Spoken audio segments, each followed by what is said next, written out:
Yes, please excuse my lateness. I literally was out this afternoon, four-wheel driving, got caught in a monstrous jam and was basically ended up taking me like 20 minutes longer than it should have taken me. So please excuse that. I hope you're all very, very well. But yes, it's all been, funnily enough, part of my sovereignty in my own land, being sovereign in your own land.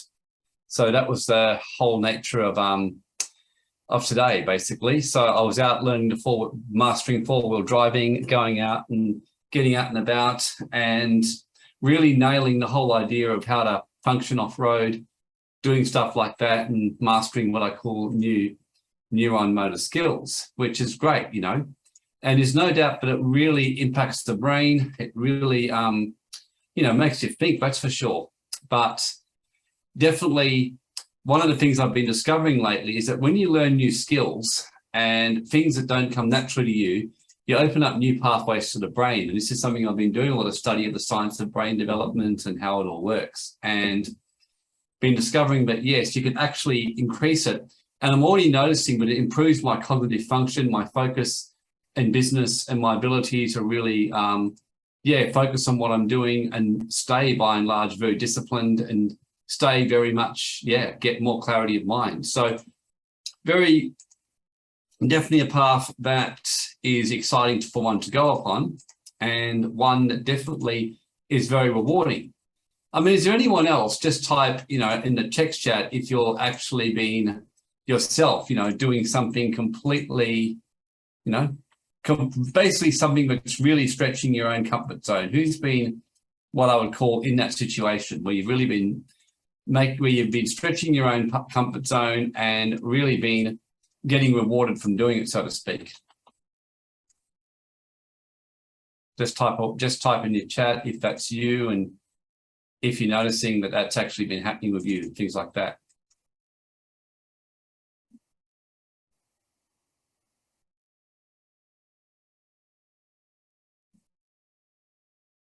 Yep, so Christine's been learning four-wheel driving. So much fun and a bit scary. Yep, Lynn has been learning SEO for website. Yeah, it's useful. When I learned that, it made a very big difference, Lynn. I mean, I actually taught myself a lot of SEO, and definitely the best thing that I, ever did in my life, so to speak, just actually learning to do that and, master things, so to speak. So what I'm going to do today is just have a little bit of a chat just about income streams and little things in terms of going on, and just, what I call sovereign and recession-proof income streams, and just giving you a bit of an introduction to this thing. So Louise put, not recently was our business was a whole new industry from scratch. So that's awesome. So as usual, this is, not taking, obviously not meant to be providing any kind of financial advice or anything like that. Sylvie says 100% so much growth, stepping out of comfort zone, learning new things. That's awesome. Yeah, it's definitely very important that you're able to adapt, especially as we're moving out of what I call the old economy and we're moving into a whole new economy, which has been changed, so to speak, from COVID and things like that and everything like that. So very, very important to, understand that and basically understand exactly about, sovereign income streams. And really to learn new income streams is all about opening new pathways of the brain, exactly like what I did, in four-wheel drives and things like that. So very important to kind of get that and have a look and understand and things like that. So on that note, let me just start to move through these and discuss these matters. So the old economy. So it's very important to realize the Industrial Revolution, which was in itself a very, very big change in the world. Now, it's interesting because right now I watch on Facebook, I see on Instagram, I see all these people screaming and devastated and like artificial technology and intelligence is taking people's jobs. But the reality is, we evolve as a species and we're meant to, and people who don't evolve get left behind and die. And it's a brutal truth about evolution. Industrial Revolution, many people were screaming, they were saying machines are taking their jobs away, which they did. The steam engine in 1776 changed the world So suddenly, rather than lots of humans having to do certain work, one big steam train could do the work of hundreds of humans to carry a whole lot of goods. Now, we all know today, we all look back now, and of course, we couldn't imagine life without our mass-produced machines. We couldn't imagine life without our engines and our trains and our planes. And of course, many people lost their absolute marbles over the fact they couldn't fly during COVID. But yet, really, we're seeing similar things happen again. You know, the information age saw more casualties as people, you know, excited about the information age, but then many others actually got left behind. And generally, my experience is that people who get left behind tend to, you know, be very much caught out because they don't really want to evolve. So people who don't want to evolve, who don't want to actually change, and who don't actually want to do any what I call major changes in their life, they end up getting themselves caught out, so to speak. They end up with income. They end up basically trying to resist it. They try to scream. They try to claim it's wrong. But ultimately, in The Science of Getting Rich by Wallace Wattles, he puts it beautifully. He says, you can spend your life focusing on the evils of government, on the evils of COVID, you know, on all this kind of stuff. You know, we can basically do that kind of stuff, or we can just simply get on and start to create some brand new income streams and go ahead and start to, you know, make some money, so to speak, and really put yourself ahead and start to create new income streams. In other words, ask away like adaptation, like how can I adapt to this new scenario? That one thing is without doubt changed my life, is learning how to adapt to scenarios. But probably one of the greatest skills when people ask me that you could ever learn is the ability to adapt and adapt to change. And the best thing you could do right now in terms of accept the reality that COVID did change the world as we know it. And it's never going to go back to the way it was before. That's just the reality. Like and if it hadn't been COVID, it would have been something else. I can tell you now in 2019, I can remember sitting there talking with someone in September who was very awake, and a group of very awake business people and people who knew world affairs. And every one of us said, something big is going to happen. We're going to see an economic crash of some stage in a reset. We're going to see some major civilization changeover. Artificial intelligence is going to inevitably happen. There's going to be a population cull of some kind. How it's all going to happen, though, no one really fully knew. And well, we've seen what's happened. So the key is, are you able to adapt? Because if you're not able to adapt, you're going to be another casualty exactly in the same way as the Industrial Revolution and the information age. So you need to be able to adapt. And I'm not saying that you completely go and you become this complete artificial intelligence and all that kind of stuff, but a good example. A lot of people were saying how robots were taking jobs. Now, I can tell you right now in West Australia, there's a restaurant that could not get staff at all, no matter what they did. They tried everything, because you probably heard that cafes, restaurants are short staffed because people don't really want to work anymore. And the restaurant got himself a robot. And the robot was able to do the job of 4 or 5 armed waiters and staff. It's able to go around, it's programmed for the tables, and it just drops everything off. Only needs to have one waiter basically on the night, and a cook and an assistant pretty much in that restaurant. It's cut their whole staffing exponentially. I can remember in my business when expenses and overheads many, many years ago, and there was a big change, there was a rental crisis, there was all kinds of issues. And I remember thinking, if I don't adapt, my business will perish. That was how I learned to outsource. And outsourcing changed my life. I went from where, for the same task, it was costing me a lot of money with a lot of people who had a little bit of an entitlement mentality, to where I now had significantly less costs with people overseas who were very appreciative of the employment and wanted to work hard for me. And it just was a change in mentality and a change in adapting. And it was enabled me to grow income streams that I otherwise didn't realize I could get. The internet with things like cryptos, and with trading, with all kinds of different ways, of internet e-commerce. There's so many ways now, but if you're willing, online consulting, but ways you can generate income now across the world by doing many different things.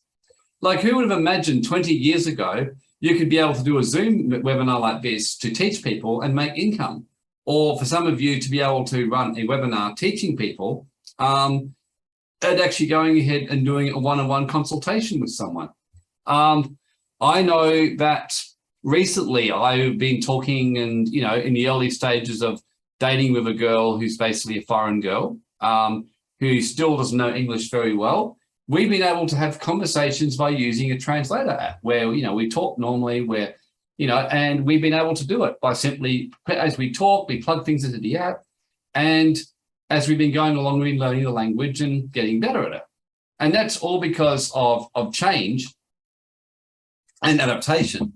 So in terms of what it means for you and me, it's realizing that while everyone is still dealing with what else has been, and this is what I tend to notice with people, a lot of people get caught up dealing with things that have been rather than really focusing on what is now. That's in the case of relationships, talking about that past relationship, that past hurt, that past business failure, the effect of COVID, the devastation, wanting to sue this person, sue that person, sue another person, find a way to get this, to get a witch hunt. Meanwhile, while people are talking about that, I just thought the easy thing to do is just get on with life and focus on opportunity and focus on enjoying life and things like that. So the Great Depression, for example, this actually created more millionaires than any other time period. And it was incredible what the Great Depression actually did because, again, it was another form of transitional change for humanity. It was a big economic reset. Many businesses went broke, but in the meantime, those who stayed centered, who could see the stock market was blatantly overinflated, they could see that there was a desperate need for the markets to adjust and rebalance, were already well ahead of it. A very good example, and I did very well from cryptos. I'd love to tell you it's because I'm an amazingly gifted crypto investor and trader, and I had the most incredible ability to time the market. Honest truth is I didn't. My business partner, Vina, and the other friends of mine I knew were much better at timing the market than me. But why did I make money? Because I really kept things very, very simple. I knew how markets change. I knew that cryptos and digital currencies are the way of the future. So I was in relatively early, but I also saw when the prices got so inflated and everybody was in it, I started thinking, well, it may well go up a whole lot more. But now it's speculating. It's no longer investing. I was investing in cryptos because I believed in the future. Now I'm speculating. So I reluctantly sold some cryptos last year in November and throughout last year. Did I miss out on some gains? You bet your life I did. I sold Ethereum around about 3,500 and it went up as high as 4,400. And I can remember a friend saying to me, God, you missed out. I said, well, not really. I said, I only bought it for about, significantly less than that. Like I got that for like way less than half of that, more like close to $1,000, if that, even less. So I said, I don't really know what you mean. But I said 3,500 when I sold it there. If it was going to go up any higher, it would be pure speculation. And Bitcoin, I sold some Bitcoin at 55. I sold some at 45. I sold some at 40, Did I miss the high? Yeah, I missed it by a mile. The high hit about $66,000. Do you think I was too upset considering I got in quite early? No, not really. As I'd seen it, it had done very, very well. Everyone was into it, and it was more likely than not now to possibly go down. And if it didn't, I'd still be happy. Equally, now that prices are dropping quite considerably, there'll come a time and I'll probably have a look at it again and think about buying in again, And not again, it's just more understanding timings of markets and things like that, and just basically understanding how things work. So many deal with what's me. For example, many people are still terrified to travel. I've traveled twice. I'm about to go on a third trip in the last 3 months. Pretty much now it's just the only real difference is that some airlines are still short-staffed, but by and large, things are as close to back to normal as it possibly can be.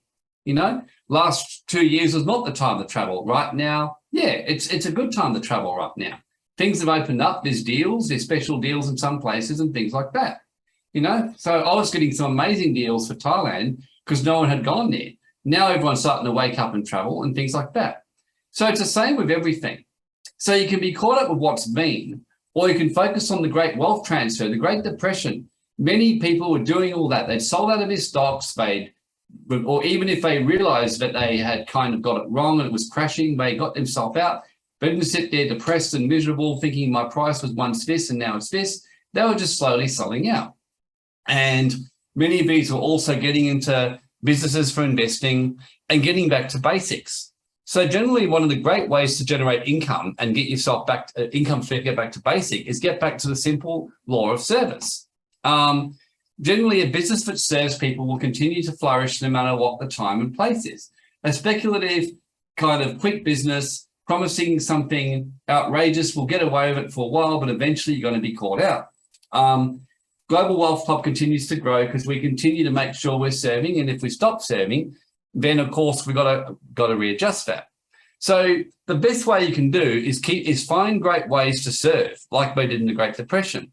Think of ways to get into projects that you're going to invest but are actually going to serve, and get into businesses that are really serving and how to do it better and better and better.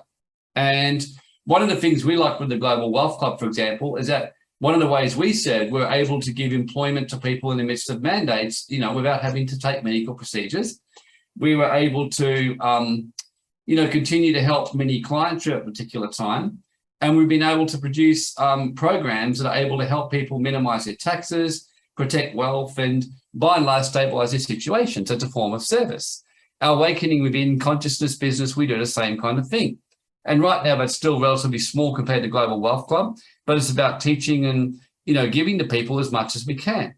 And then, of course, any business or any income stream, so to speak, is doing that. If you're going to invest in a residual income stream, look at something, for example, that's either proven and tried or something that's serving a real need in the market. I personally didn't get as much into staking as some of the others, although I did do some staking. I kept it as a minor part because it was still relatively unproven, as an example. I do think staking is going to be a very good way to make income on cryptocurrencies. But again, the rates are high right now because it's still relatively new. So in terms of dealing with the wealth transfer, it's understanding where the money is going to be, so to speak, like where right now. So is money going to be right now? And in terms of where, by and large, are people looking for their needs to be met? That's one of the most important things in trying to get yourself an income stream. So what kind of things, for example, are really affected in times like this? I was very nervous about cafes and physical business. I'm still cautious about that right now. I really am. Businesses with high overheads, high things like that, that's not a good thing to be involved in right now. If you're going to be consulting, for example, you want to be consulting to generally businesses that have got money that are going to be able to withstand depressions, recessions, and things like that. If you're involved, for example, in heavy mortgage broking or real estating, that's going to do very, very well when the market's booming. But when it's not booming so much, you're going to have to find a way to give yourself a market edge, so to speak. So the main thing right now is to look at whatever you're doing in consolidating income. And I have a checklist myself. One of the reasons I stopped running a law firm was not because it wasn't profitable. I was making a lot of money with it, but no longer aligned with my ethics and who I was anymore. I realized that the way law had gone and the injustice that was going on and the kind of work that was required by me, it didn't align with me anymore. So I gave it up. And I can remember I stopped running an accounting firm because I realized, again, it wasn't something that I enjoyed so much. And I preferred running a high net worth accounting firm and helping people who, as I see it, clients who particularly resonated with me.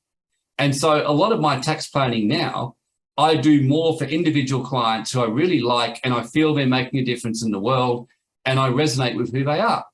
I had a client come to me this week, for example, and a fantastic guy. He's running a health business worldwide. It's literally making him a lot of money and he's making a huge difference in people's lives. Like, I can see that. So I'm getting great joy out of structuring him, showing him ways to legally minimize his taxes, become sovereign, and get very well paid for doing it. So one of the things that I also teach people, and I taught on the weekend, is the kind of words you speak about yourself, because nothing actually comes about that you haven't manifested or thought about. So long before I was doing webinars and speaking worldwide, I was telling people that I'm a worldwide international speaker and I'm magnificently paid for what I do. By the way, I was doing that when I wasn't doing any speaking and no one was giving me any money. Why? Because I was training myself to get my imagination happening so I could start seeing and feeling what it was basically that was ahead of me. And Neville Goddard, who's a great spiritual teacher, he pretty much calls it feeling is a secret. and he says about the actual ability to feel and feel it and believe it, it automatically will start creating the reality once you start doing that. So as soon as you do that, so Neville Goddard, manifestation, as I say, it comes from feeling. So a really good example is one of my favorite ones is I manifest abundant income streams in all areas of my life. That's one of my favorite ones, which I often say. So I manifest abundant income streams in all areas of my life. So Joseph Murphy, for example, he says that the more you love what you're doing, the more joy and the easier it will actually be for you to manifest income. And the subconscious mind always takes you very, very literally when you're doing anything, so to speak. So there's a lot you can basically by and large do. So just showing you that manifestation, I manifest sovereign income streams. And yeah, Neville Goddard, Lisa, isn't he brilliant? Like, I would encourage everyone to read the book, Feeling is a Secret. It's a 22-page book. He actually has a manifestation course as well. And but his Feeling is a Secret and The Power of Awareness are his two great books, in my opinion. He says that until you feel as if you already have it and know that it is yours, you will never manifest it in the physical. That's Neville Goddard's basic thing.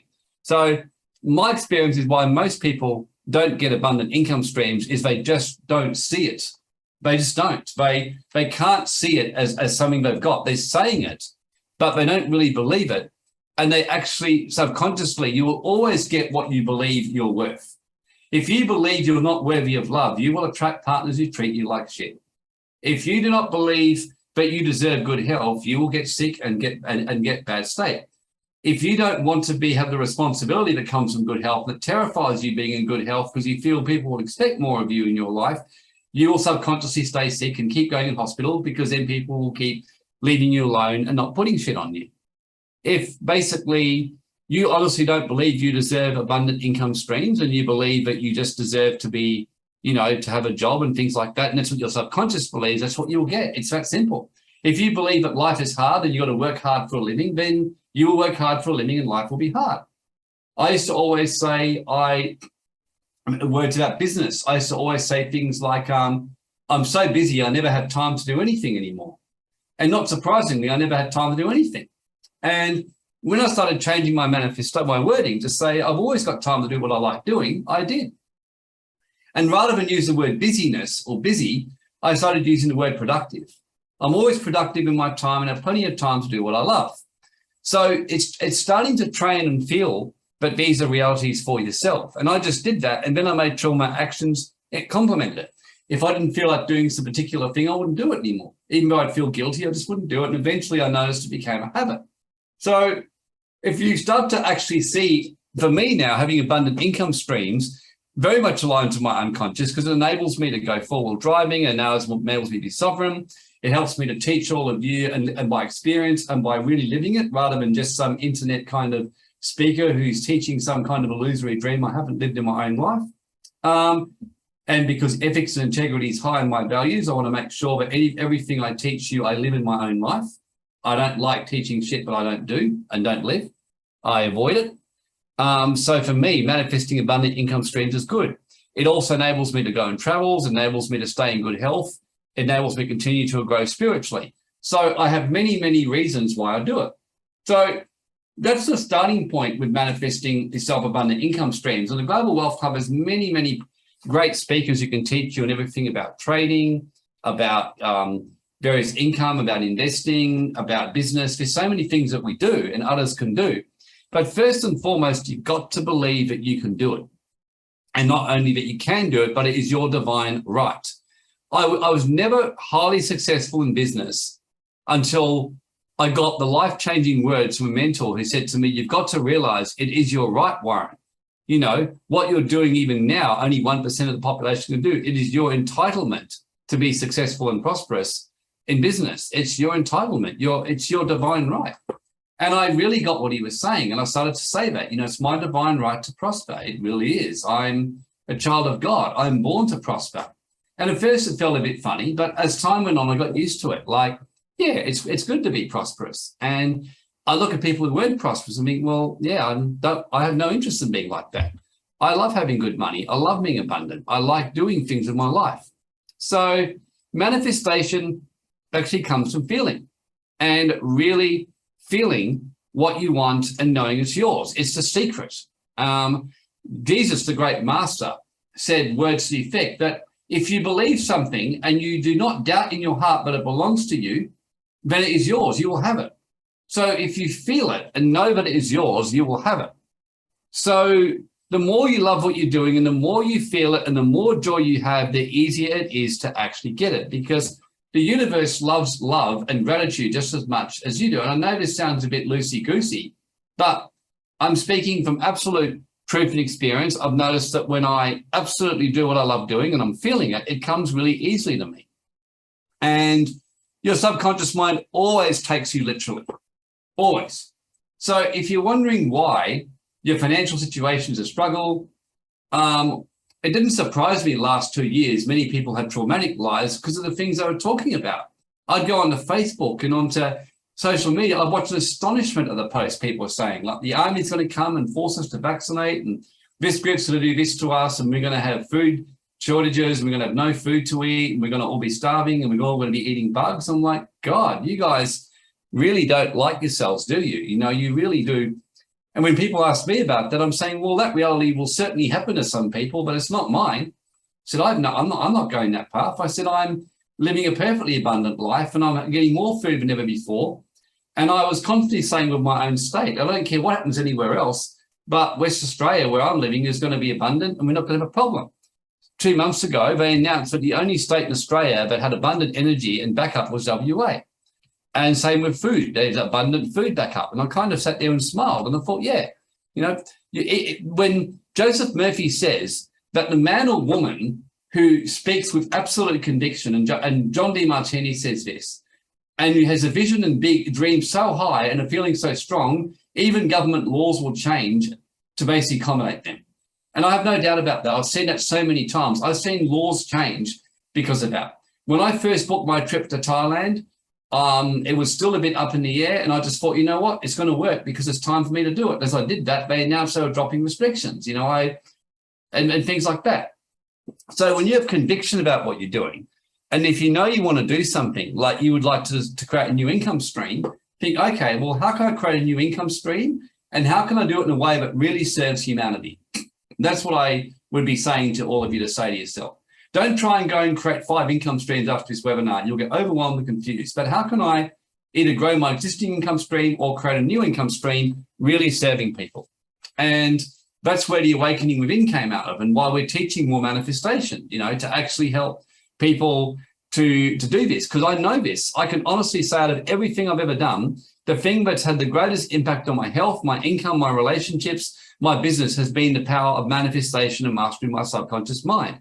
I used to have the most monkey mind, negative mind, racy mind, fearful mind, and used to speak the worst kind of shit over myself and over the planet and everything you could possibly imagine. And I'm sure some of you can relate to me. That thing changed my life, learning to speak that. I can remember going around saying that I'm a magnificently paid spiritual teacher, and I'm the best at what I do. And I noticed that the more I would say that, the more it would happen to me. The more I would go around saying I'm rapidly becoming a successful investor. I know that I'm good because I get others doing it for me. And sure enough, that started happening. So, and I'm not saying it will happen overnight. You've literally got to retrain your mind. It can take weeks, months, even years sometimes. It can take a while for the manifestations to fully kick into place. And all depends on how certain you are in your purpose and how able you are to quickly to adapt to your mind to realize how much you create your reality. So, there's so many different businesses, for example, in pre and post the Great Reset that are going to actually work. Like, for example, I'm telling you, any kind of consulting, like anything to do with spiritual stuff, in terms of teaching, that's going to be, we're moving into a more spiritual kind of way of being as a race. That's all the teachers of consciousness, anything teaching on that, teaching on this kind of stuff, the law of attraction, on, you know, mindset, if you're good at that kind of stuff, any kind of spiritual kind of shifting or energy work or ferret clearing, and you master it and become good at it, it will do well, you know. I reckon that good, organic, healthy food or any kind of business as long as you manage your overheads well, that will do very, very well. There's certain kind of consulting that won't work well, like just being some kind of loose consultant who's second rate. In resets, generally, mediocre people get knocked out very quickly. So whatever you do, make sure you're not mediocre. Make sure you're serving well. For example, if you're a cleaner or if you're a gardener and you do that well, you will find people will keep getting you back, and you will continue to get business, because people will always want their gardens to get done. The wealthy will always do that. Make sure, again, that you're serving people who've got money, by and large, as much as you can. And my experience that people who've got money, generally, they'll appreciate you more. There's a good reason why people have got money. People who've got money, as a general rule, have got it because they've got the right mindset and they're very generous. That's been my experience. Yes, you've got some exceptions to that rule, but by and large, most people are very much like that. And I know, for example, with my travel agent, she still had to get used to me because she keep going on about cheap and apologizing for charging me certain fees. I said, no, you don't get it. I said, you do a great job. All I care about is you give me priority and do a good job. If you do that, you can charge me whatever. It doesn't bother me. Just do a damn good job and really give me high value, high priority, and make me feel like you're taking me seriously, and you will do well out of it. So that's the other thing as well. So any kind of consulting is a really good one to do. Definitely. Any kind of thing that you like doing, so to speak.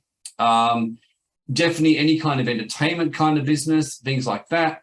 The main thing I would say to you right now is to find is whatever income streams you've got, number one, make sure that you are asking yourself, am I maximizing it, or can I increase my income stream and serve people more? And then ask yourself, what else can I start building in the meantime? So, for example, when I was building WealthSafe, I was starting to build Global Wealth Club slowly in the background. Now that Global Wealth Club's developed my identity, now I've been building Awakening Within.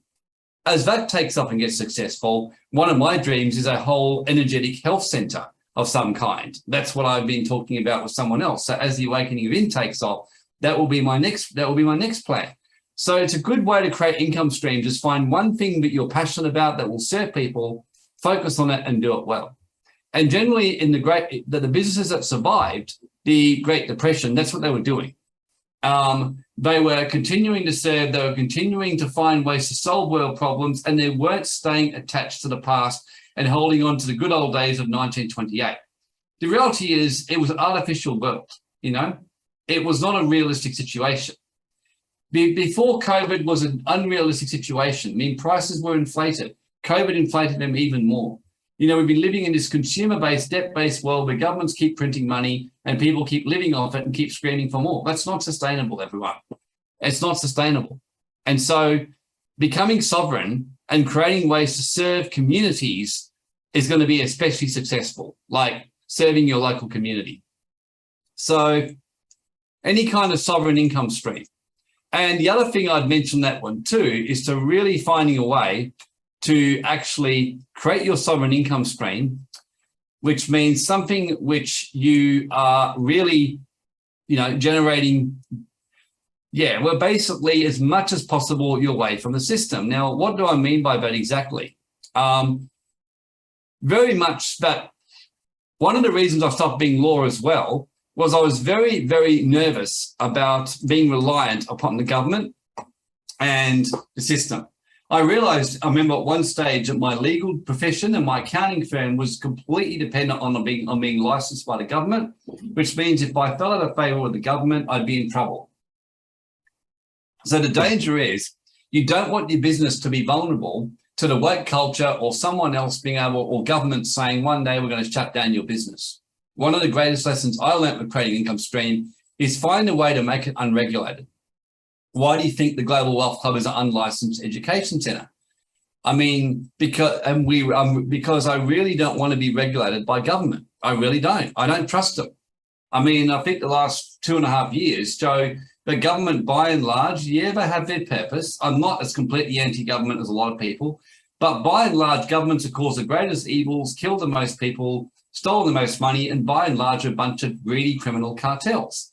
Yes, there's some exceptions, and yes, there's some good things that government have done, and there's no doubt that having big societies have needed governments in this time, and governments have been necessary when you've got 7 million people living in a big city. But in the days to come, we're going to be seeing more sovereign, smaller communities, and that's going to break down.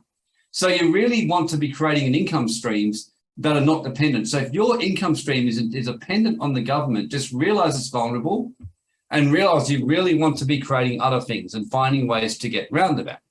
So yeah, cash business is one way, or barter, Lisa, even that, cash is good to have as part of a balanced portfolio, but if the government completely outlaws cash, for example, it may not be very useful in society. I don't think that will happen for a while, but it's a possibility. So it's more just getting a business that, even cash is the government's kind of currency, so to speak. So for me right now, until something obviously sovereign comes up, I just continue to stay balanced. I make sure there's cash. I make sure there's Australian dollars. I use Bitcoin a lot for things now to transfer. And I really make sure that businesses that I'm running are not regulated. The only one I'm running which is regulated is the wealth safe one, which is our high net worth tax planning. And even that, we set that up with the most minimal amount of regulation we can possibly get. We chose not to be licensed to do tax returns. We're only licensed just for tax advice, and we stay very much within a limited parameter because we know that the government's, for tax advice licensed accountants, tend to not be too bothered with them. They're more interested in tax agents doing returns. So it's learning to basically work in a system that's well away from government regulation. So if you take that educational guidance on board for yourself, it will make your life a lot better. Really look at your vulnerabilities. That's in conclusion, and ask yourself that, and how are my income streams vulnerable? Is my portfolio balanced? One of the things at the Global Wealth Club we run is a wealth mastery program where we actually have Stephen Pettit, who's a brilliant investor, far better than me, who runs that along with Connor Marshall. Some of you have met Connor, and teaches, and basically they teach people and also, show them opportunities that are out there that you won't find in normal places, which, you can go and have a look into and make your own decisions. So we do run an education to help people balance their portfolio, how to create sovereign income streams. So if anyone's interested in that, by all means, just kind of message in the text chat or email support or message me privately in text chat, and I'll get Connor to contact you. So any questions that came out of that? And like I said, just message me in the text chat if you're interested to, no obligation, have a chat with someone more about the financial education program or the manifestation program we're going to be running in the next little while as well. So we're going to be running a couple of programs. Feel free to message us if you want to find out more about those.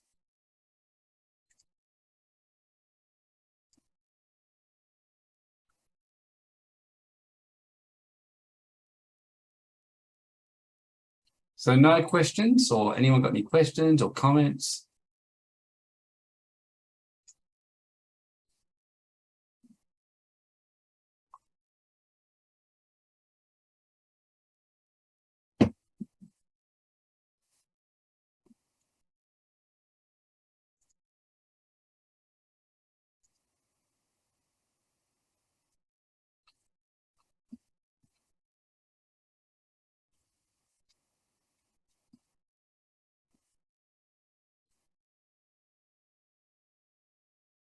Okay, yeah, thanks, Deb. I'll message you. Thank you, Louise. That's really great. Very inspiring. Anyone else? Any questions or comments? Who found that useful anyway? Who's at least got some useful guidance to go away with from today? Just on the importance of balancing your portfolio. The number one thing I want to tell everyone, if you walk away, if nothing else, is to absolutely, is what you're saying and what you're speaking and what you're thinking about yourself. And absolutely, Aidan, Barbara, yeah, remind us about that, reinforce those ideas. You've just got to listen to it. I put so much mentoring into manifestation and mastering that to get it drummed into me. So Len says, you wouldn't recommend bricks and mortar businesses. Well, I don't recommend things in terms of on webinars. I'm not allowed to, and I don't want to, because I'm not saying you don't do that. I'm just saying at the moment with bricks and mortar businesses, you've just got to assess it in alignment with everything else. Obviously, there's always going to be bricks and mortar business. They're still going to be around. Just keep in mind at the moment, while we're moving into an artificial age and digital age, there's a lot of transition. And it was like going into video libraries. I still knew people investing in video libraries 10 years ago, and it was obvious that live streaming was going to take over it. I mean, people were still doing it. It was incredible. And it was obvious as heck. Kodak held on to the end, you know. And although there always will be some bricks and mortar businesses, just keep in mind that a lot of bricks and mortar businesses are going to be very vulnerable because they're still very heavily dependent upon, you know, old assumptions, you know, pre-COVID, rather than the new age of artificial intelligence. So, Lisa, what is your health business you're in, if that's okay to ask? Not in one yet. I'm looking at going into a health center at the moment, Lisa. We're not in one yet. We're looking at going into one. I more do energetic health and manifestation. That's the biggest thing which we're doing a lot of at the moment. So, yep, very useful, good advice. Thank you for your time. Yep, okay. So it's awesome. So digital crypto seems to be the go. Yeah, yes, Frankie, yes and no. It kind of does and kind of doesn't. I mean, like I said, it definitely is going to be the way of the future. Just be mindful, crypto is still relatively new, so you've really got to make sure that whatever you're doing, you're very much, you know, balancing yourself out pretty well. Awesome. Thanks, everyone, and look forward to seeing you all next time. Bye for now.